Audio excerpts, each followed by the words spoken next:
નમસ્કાર, હું છું આશિક ચૌધરી અને તમે જોઈ રહ્યા છો આપકા ભારત લાઈવ. તો તમે આજે જોઈ શકો છો કે વિકાસ સપ્તાહનો જે આજે કાર્યક્રમ છે ડાંગ જિલ્લાની અંદર જે ડાંગ દરબાર હોલ છે, તો ત્યાં વિકાસ સપ્તાહનું આયોજન રાખેલું છે અને ઘણી મોટી લોકો સ્થાનિક સાધન કરીને જાય છે. આપણે શેરડીમાં જાય, મહારાષ્ટ્રમાં જાય, પિંપળગાંવ અને આમ તેમ જાય છે. તો થોડુંક એના પર બી રોજીરોટી પર બી થોડુંક સારી. બરાબર. તો જે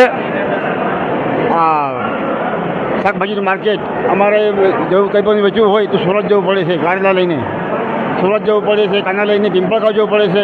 એટલે કાંદાનું માર્કેટ, શાકભાજીનું માર્કેટ આહવા ખાતે કાંઈ તો વઘઈ ખાતે કોઈ પણ જગ્યાએ લોકલ માર્કેટ થાય તો અમે 20 કિલો બી ને 100 કિલો બી ને 50 કિલો બી ફટાફટ જઈને વેચી આવીએ. બરાબર. અત્યારે અમારે કૃષિમાં અમારે 200 કિલો મરચાં નીકળે, 200 કિલો મરચાં લઈને અમારે સુરત જવાનું અઘરું પડે છે. એટલે અમને ડાંગમાં માર્કેટ થાય તો સારામાં સારું અને સારું. અત્યારે લોકો ખેતી માટે પ્રોત્સાહિત થઈને ખેતી કરે છે, ઓર્ગેનિક ખેતી કરે છે. સારી રીતે બધું અમારા ગામ